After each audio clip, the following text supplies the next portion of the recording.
오직 주의 사랑에 매여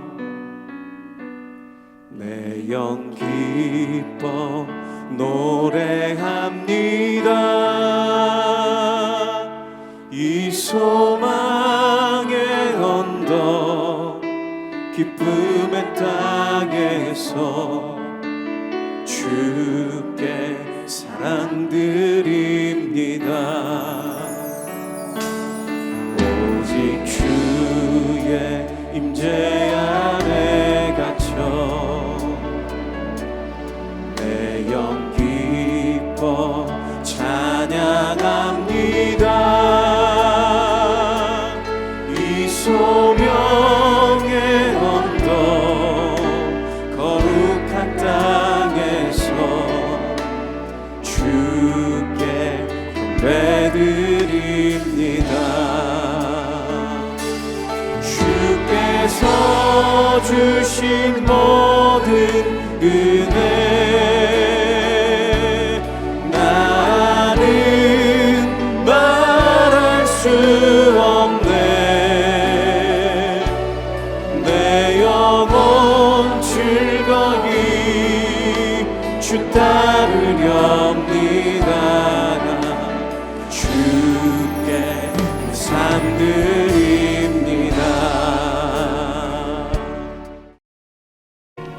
갈대아인의 군대가 바로의 군대를 두려워하여 예루살렘에서 떠나매 예레미야가 베냐민 땅에서 백성 가운데 분깃을 받으려고 예루살렘을 떠나 그리로 가려 하여 베냐민 문에 이른즉 하나냐의 손자여 셀림의 아들인 이리야라 이름하는 문지기의 우두머리가 선지자 예레미야를 붙잡아 이르되 내가 갈대아인에게 항복하려 하는도다.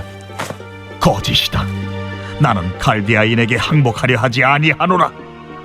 이리야가 듣지 아니하고 예레미야를 잡아 구관들에게로 끌어가매 구관들이 노여워하여 예레미야를 때려서 서기관 요나단의 집에 가두었으니 이는 그들이 이 집을 옥으로 삼았음이더라. 예레미야가 뚜껑 씌운 웅덩이에 들어간 지 여러 날 만에 시드기야 왕이 사람을 보내어 그를 이끌어내고 왕궁에서 그에게 비밀이 물어 이르되 여호와께로부터 받은 말씀이 있느냐? 있나이다. 왕이 바벨론의 왕의 손에 넘겨지리이다.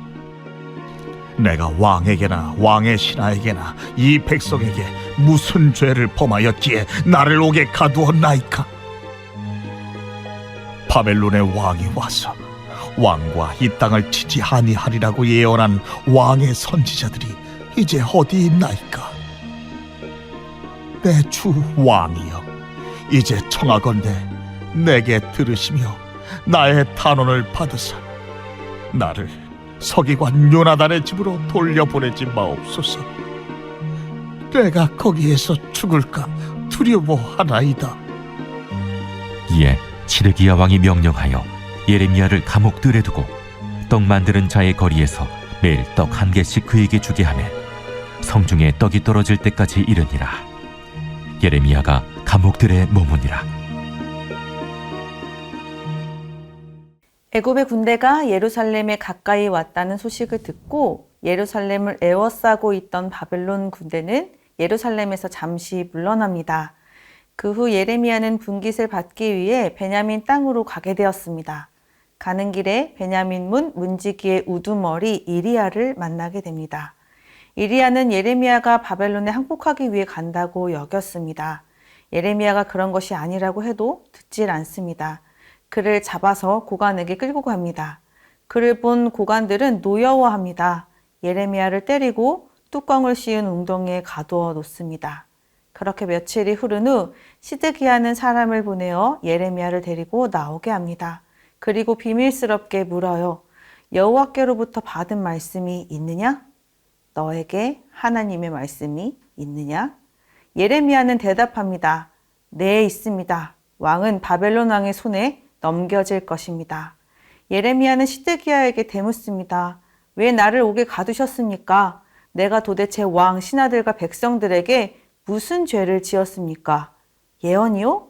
네, 보십시오. 전에 바벨론이 이 땅을 치지 않을 것이다. 이렇게 예언하던 왕의 선지자들은 이제 어디에 있습니까?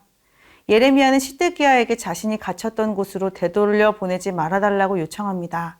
시드기야 왕은 그의 말을 듣고 예레미야를 감옥 뜰에 머물게 합니다. 그리고 매일 떡 1개씩 주어 먹을 수 있도록 합니다. 오늘 본문에 등장한 사람들, 이리야와 고관들, 시드기야 그리고 예레미야는 우리에게 말씀에 반응하는 여러 단계를 보여줍니다.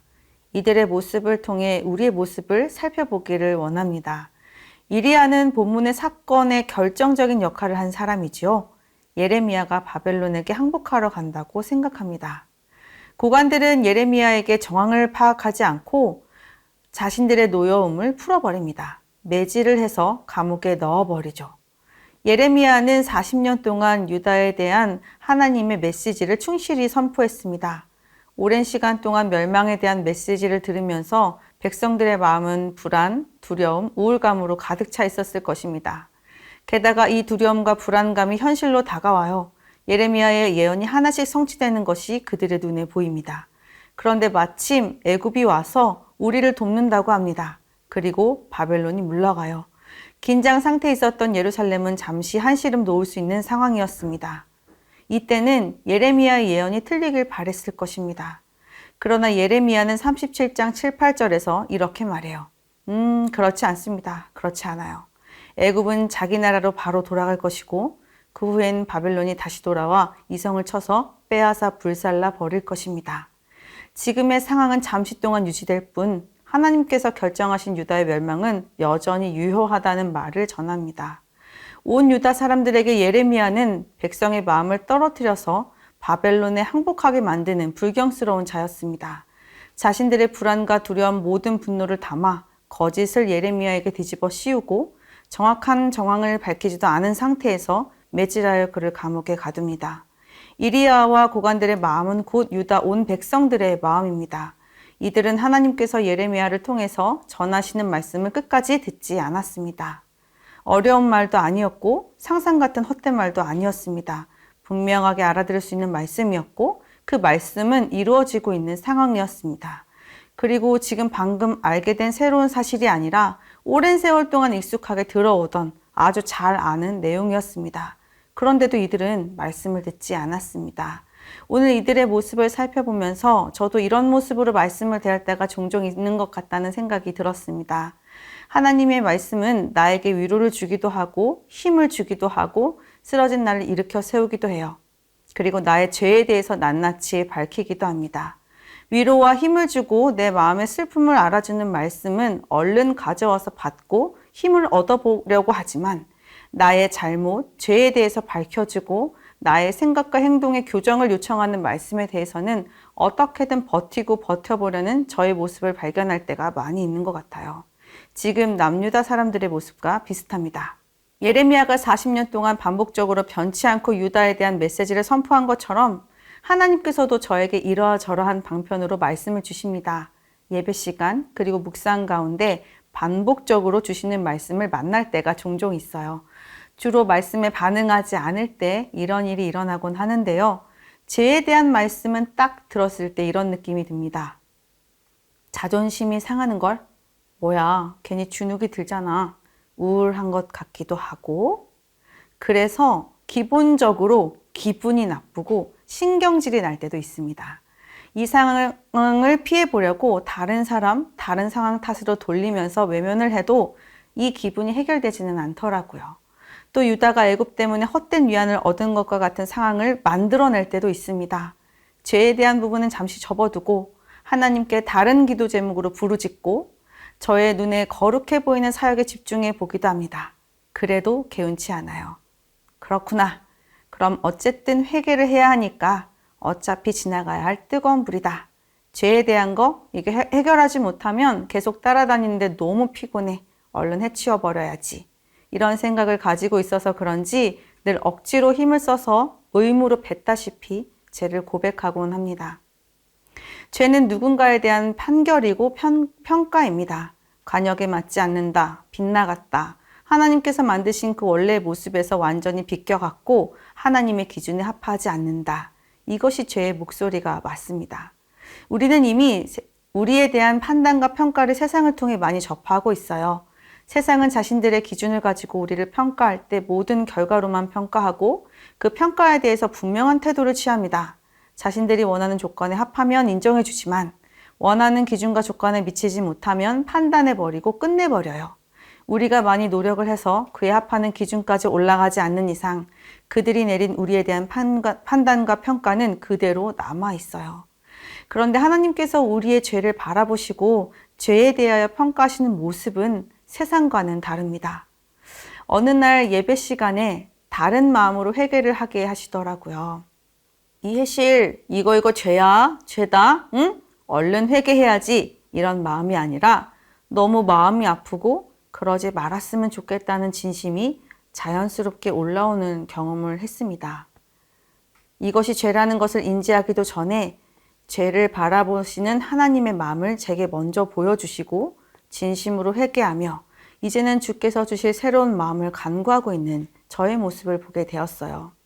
되돌아서 이것을 생각해 보니 하나님께서 나의 죄를 바라보시는 마음은 정죄하고 판단하고 평가로 끝내는 것이 아니라 사랑하고 회복시켜주고 싶고 함께하고 싶은데 안 되는 안타까운 마음이었구나라는 것을 알게 되었습니다. 판단하고 정죄하고 평가로 끝내는 것은 세상이 우리에게 가르쳐준 방식이죠. 그런 방식이 나도 모르는 사이에 익숙한 것, 진짜인 것이 되어버렸습니다. 그래서 세상의 판단, 평가 원리를 내 내면 안에 교회의 공동체 안에 가지고 와서 그 방식으로 우리 모두를 평가하고 판단하고 정죄하고 있었던 것은 아닌가라는 생각을 하게 됩니다.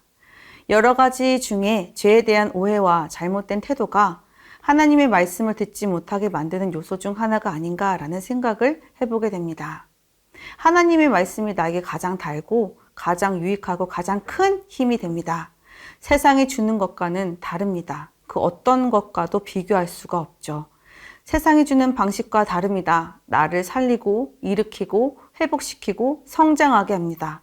변치 않는 사랑과 넘치는 은혜가 있습니다. 그것을 꼭 경험하고 누리시는 성도님 되시길 진심으로 원합니다.